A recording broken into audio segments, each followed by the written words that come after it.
भूतकालीन इतिहास इसलिए महत्वपूर्ण होता है कि वर्तमान काल में उस इतिहास को जगाने के कारण भविष्य की प्रेरणा मिलती है।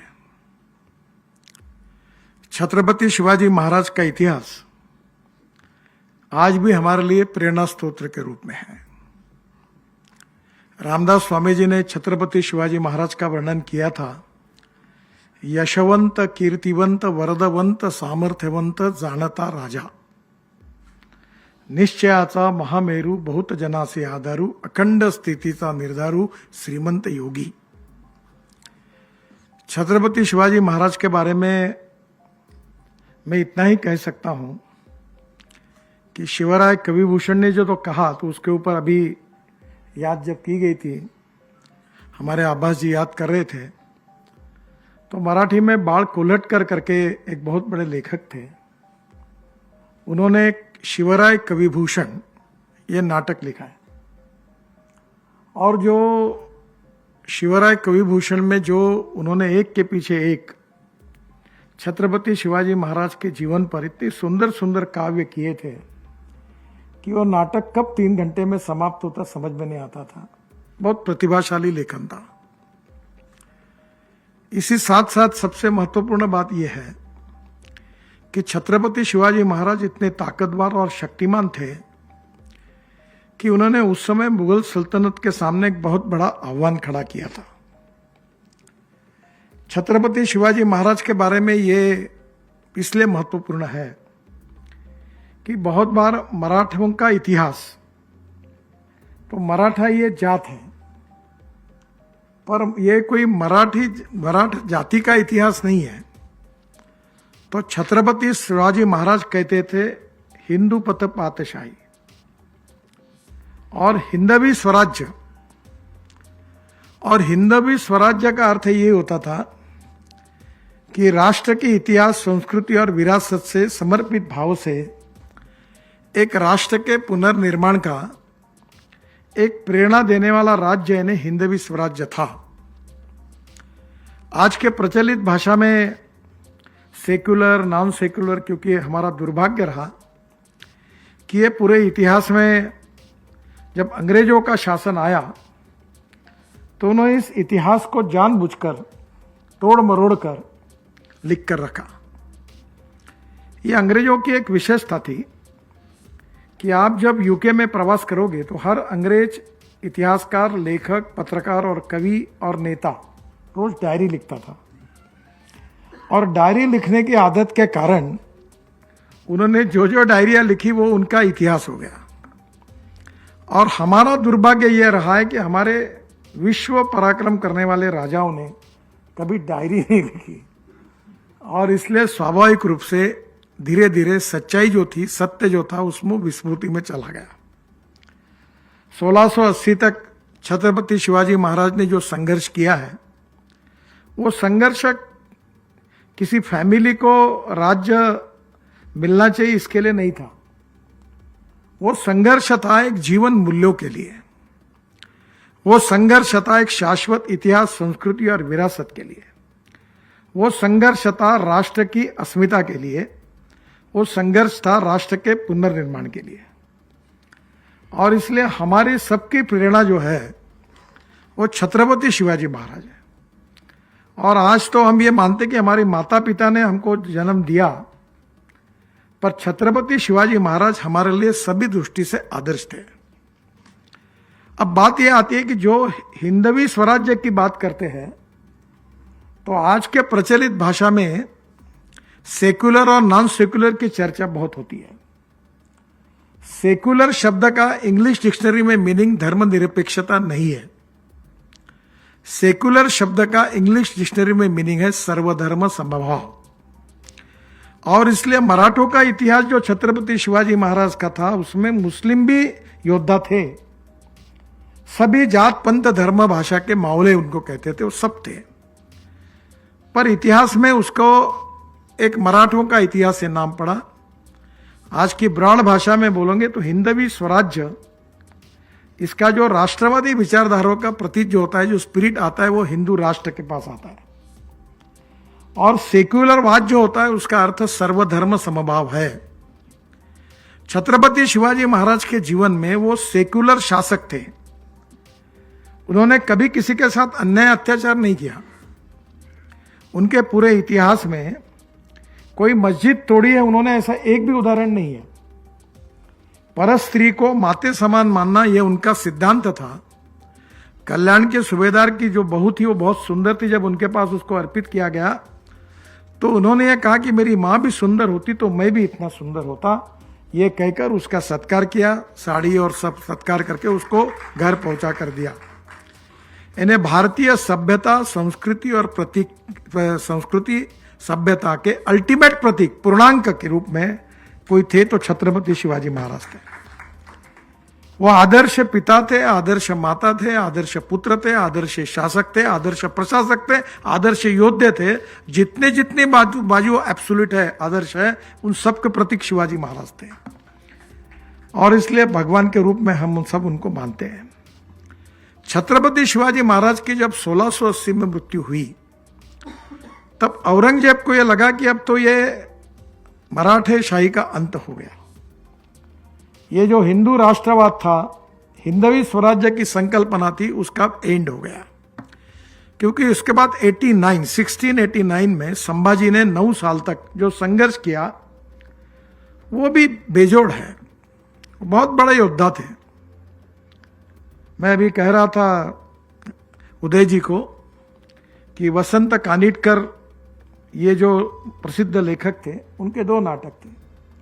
एक इथे ओशाळला मृत्यू और दूसरा था रायगढ़ाला जेवा जागे थे। और ये जो नाटक है इसमें प्रभाकर पंशीकर जो थे वो औरंगजेब की भूमिका करते थे। आपको मैं बता नहीं सकता कि ऐसा अभिनय मैंने कभी देखा नहीं, ऐसे माला जपते हुए। और वो औरंगजेब का व्यक्ति चित्रण उस नाटक में था। पर छत्रपति शिवाजी महाराज के जीवन की सबसे बड़ी विशेषता ये थी कि उन्होंने औरंगजेब से लड़ाई लड़ी और लड़ाई कुछ तत्वों के लिए थी, कुछ विचारों के लिए थी, राष्ट्र के पुनर्निर्माण के लिए थी, हिंदुत्व के लिए थी, हिंदू संस्कृति, इतिहास और विरासत के लिए थी। और हिंदू संस्कृति, इतिहास और विरासत यही है, भारतीय संस्कृति का उसका उल्लेख होता है। पर भारतीयत्व यही हिंदुत्व है और हिंदुत्व यही राष्ट्रीयत्व है। ये सावरकर जी ने बात जो रखी हुई, यही हमारी सबसे बड़ी जीवन निष्ठा है और यही संस्कार हमको मिला है। पर जब हिंदुत्व की बात आती है तो लोग उसको जातिवादी और सांप्रदायिक रूप में उसको कहते हैं। मैंने पहले आपको कहा था कि राजा सेकुलर होना चाहिए, सरकार सेकुलर होनी चाहिए, यानी धर्मनिरपेक्ष होनी चाहिए, जो आज का प्रचलित शब्द है। पर सेकुलर शब्द का अर्थ सर्वधर्म समभाव, सब धर्मों के साथ समान न्याय होगा, यह सेकुलरवाद का सही अर्थ था। Justice with all and appeasement of none. दुर्भाग्य यह हुआ कि सबके साथ समान न्याय के बजाय तुष्टीकरण की नीति जो वोट बैंक पॉलिटिक्स के लिए आई, उसका नाम सेकुलरवाद हुआ। और इसलिए राष्ट्रवादी विचारों के आधार पर ये जो 1689 में संभाजी महाराज का जब डेथ हो गई तब ऐसा लगा कि अब सब समाप्त हो गया। पर संताजी घोरपड़े और धनाजी जाधव और एक से एक इतिहास की कहा यह है कि अभी मराठी में कुछ चित्रपट निकला, अभी संभाजी महाराज के जीवन पर चित्रपट निकला, ऐसा चला, एक एक विषय में बहुत ताकत है। तानाजी मालुसरे पर कितना अच्छा चित्रपट निकला है, क्योंकि वो इतिहास ही अभिमान का है। और इसलिए संभाजी महाराज की मृत्यु के बाद औरंगजेब को यह लगा कि बस अब तो सब खत्म हो गया। पर ये 17 साल उसके बाद में जो इतिहास है, इसमें मैं तो इतिहासकार नहीं हूं, पर थोड़ा बहुत जो मुझे लगता है कि जितना शिवाजी महाराज ने औरंगजेब को अड़चन में नहीं लाया, ये 17 साल में शिवाजी महाराज ने जो विचार प्रज्वलित किया था, उसके आधार पर जो पीढ़ी हुई, उनने उसको बिल्कुल एक प्रकार से औरंगजेब की मृत्यु इसमें हुई है। ये 17 साल के इतिहास में ऐसा कहा जाता था कि संताजी धनाजी से औरंगजेब इतना डरते थे कि पानी में देखते थे तो उनको संताजी धनाजी दिखते थे, ये बात कही जाती थी। और ये जो गनीमी कावा बोलते हैं, इसे आपको गोरिल्ला वार कहते हैं, तो ये गनीमी कावा ऐसा था, ये आपको तो पता है कि शाहिस्ते खान 2 लाख की फौज लेकर शनिवारवाड़े में था और शिवाजी महाराज 8-10 लोगों को लेके गए और वहां जाके उसके रूम में घुस के उसको उसकी उंगलियां कट गई तो 2 लाख की फौज लेके वो भाग गया। तो 2 लाख के फौज से 8-10 लोग गए। और वो भी ऐसी स्ट्रेटेजी थी कि उन्होंने बैलों के सींगों पर ये मशाल लगा दी, तो उनको लगा कि ये शिवाजी महाराज इधर भाग रहे हैं, तो पूरे सैनिक 2 लाख उधर दौड़ गए, शिवाजी महाराज दूसरे रोड से निकल गए। तो ये संताजी धनाजी की ये विशेषता है कि उन्होंने छत्रपति शिवाजी महाराज के बाद, संभाजी महाराज के बाद में भी औरंगजेब को इस प्रकार से वो तंग हो गए कि ऐसा इतिहास में लिखा गया है। हमारे प्रसिद्ध इतिहासकार बमो पुरंदरे जी ने लिखा है, सेतु माधवराव पगड़ी करके एक इतिहासकार थे, उन्होंने लिखा है कि औरंगजेब के मृत्यु के लिए कोई कारण है कि वो जो बोलते हैं ना कि मानसिक दृष्टि आदमी खत्म हो जाता है, वैसी स्थिति में आए और आखिर औरंगाबाद के नजदीक वहां उनकी कब्र भी है, वहां उनकी मृत्यु हो गई। ये पराक्रम संताजी धनाजी और उस समय के मराठे में जो वीर थे उन्होंने किया। अब ये इतिहास जो था ये कोई सल्तनत को मिलाने के लिए नहीं था, ये कोई जाति से रिलेटेड इतिहास नहीं था, ये कोई धर्म से रिलेटेड कोई इतिहास नहीं था। हिंदुत्व ये विषय जातीयवादी नहीं, सांप्रदायिक नहीं और संकुचित भी नहीं, ये एक राष्ट्रवादी दृष्टिकोण है जो भारत के इतिहास, संस्कृति और विरासत से जुड़ा हुआ है। और उसके आधार पर ये जो गौरवशाली इतिहास है, ये आज हम सब के लिए बहुत बड़ी प्रेरणा है कि राष्ट्र का पुनर्निर्माण, राष्ट्र के पुनर्निर्माण में सामाजिक आर्थिक परिवर्तन तो होगा ही। छत्रपति शिवाजी महाराज के इतिहास में उनके साथ काम करने वाले ऐसे ऐसे लोग थे जो प्रचलित भाषा में उस समय बहुत ही नीचे स्तर की जाति से आए थे, पर शिवाजी महाराज का उनके ऊपर पुत्रवत प्रेम था और इसलिए वो इतने ताकतवान थे कि ऐसाजी कंग के बारे में बताते थे कि सिंह से भी लड़ने की उनकी ताकत थी, लड़े वो। और इसलिए ये जो इस प्रकार की पीढ़ी निर्माण हुई, ये समाज पूरा चार्ज हुआ।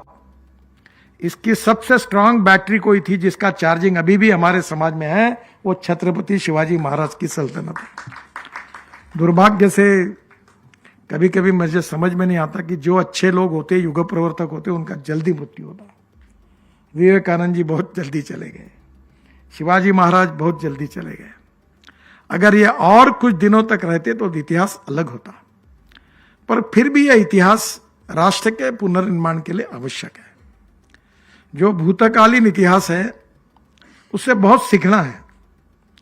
जात पंथ धर्म भाषा इसके ऊपर उठकर एक संघ, एकात्म, सांप्रदायिकता और जातीयवाद से मुक्त और सर्वधर्म समभाव का सम्मान करने वाला राष्ट्रीय समाज और विश्व में एक अच्छे राष्ट्र का निर्माण करना और जिस राष्ट्र को विश्वगुरु बनाना, यह हमारा संकल्प है। आदरणीय मोदी जी कहते हैं कि $5 ट्रिलियन की इकोनॉमी बनानी है, 3rd लार्जेस्ट इकोनॉमी वर्ल्ड की बननी है, $5 ट्रिलियन की बनानी है। आर्थिक दृष्टि से तो यह करना ही है, पर आर्थिक दृष्टि से जो इतिहास, संस्कृति और विरासत है, जो पुरातन काल से मिला हुआ, हमारे वेद पुराण हो, आयुर्वेद हो, रामायण हो, महाभारत हो, योग विज्ञान हो, जिसमें आज पूरे विश्व में आकर्षण है। गतकालीन कुछ इतिहास में जो जो परिस्थिति आई, इसको दबाने की कोशिश हुई, पर उस सच्चाई को उजागर करके पूरे विश्व तक उसको पहुंचाना है और इसकी ताकत बड़ी है। मैं कुछ दिन पहले आदरणीय श्री रविशंकर जी के पास गया था, तो उन्होंने मुझे एक फिल्म बताई। अमेरिका में व्हाइट हाउस के नजदीक करीब 1.5-2 लाख लोगों का एकत्रीकरण हुआ था और उसमें भारतीय लोग नहीं लग रहे, दिख रहे थे, वो पूरे गोरे लोग दिख रहे थे, बाहर के विदेशी लोग थे और भगवान राम और प्रभु भगवान श्री कृष्ण का जय जयकार कर रहे थे, भारतीय संस्कृति के प्रति श्रद्धा दिखा रहे थे। तब मुझे विश्वास हुआ कि हमारी विचारों में कितनी ताकत है। अभी योग दिन का 2 करोड़ लोगों ने योग का दिन साझा किया है, 2 करोड़। तो हमारी हर बात में बहुत ज्यादा दम है, पर प्रश्न ये होता है कि ये जो विश्वास, ये जो स्वाभिमान जगाना है, तो उसका सबसे बड़ा प्रमुख हमारे लिए ये महत्व की बात है कि हमारे इतिहास को नए पीढ़ी के सामने जगाना चाहिए। और ये जगाने के लिए इस इतिहास का संकलन करके सही इतिहास को लिखना चाहिए। आज कभी कभी हमारे उदय जी ने सावरकर जी के ऊपर बहुत लिखा, और मैं तो क्या कह सकता हूं आपको। मैंने एक बड़े व्यक्ति को कहा था जो सावरकर पर टीका करते थे, मतलब मेरे पर विश्वास रखो, अगर सावरकर जी बड़े नहीं तो कोई बड़ा हो नहीं सकता, इतना त्याग उसके का। और जब जब भी सावरकर जी के ऊपर ने कितना त्याग किया होगा तो आप समझ ही नहीं सकते। उस परिवार ने सब पूरा घरदार परिवार उद्ध्वस्त हो गया देश के लिए, राष्ट्र के लिए। और इसलिए कभी कभी ऐसा होता है कि image versus reality and ground reality versus perception. इसका कारण मैं परिस्थिति को दोष नहीं देता, दोष इस बात के लिए है कि हमारे सत्य इतिहास को आने वाले पीढ़ी के सामने प्रभावी रूप से रखने में हमें कहीं ना कहीं हम कम पड़े हैं।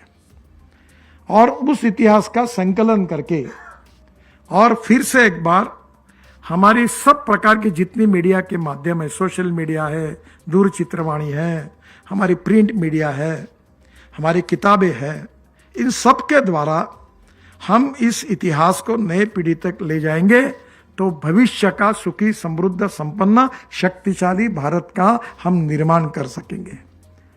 अगर हम ये नहीं लेके जाएंगे तो जिस प्रकार का राष्ट्र हम निर्माण करना चाहते हो नहीं निर्माण कर सकेंगे।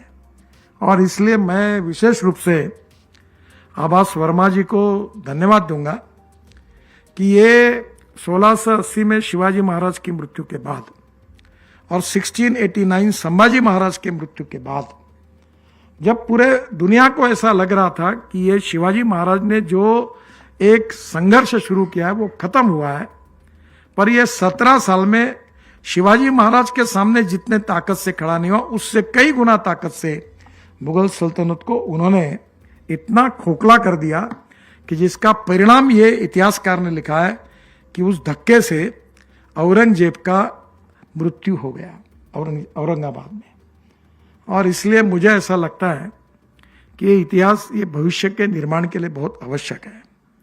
और इसलिए ये 17 साल के इतिहास के ऊपर ये इतिहास जो आभास वर्मा जी ने लिखा है, हमारे उदय जी ने उसकी प्रस्तावना भी लिखी है, ये इतिहास बहुत रोचक है और बहुत ही प्रेरणादायी है।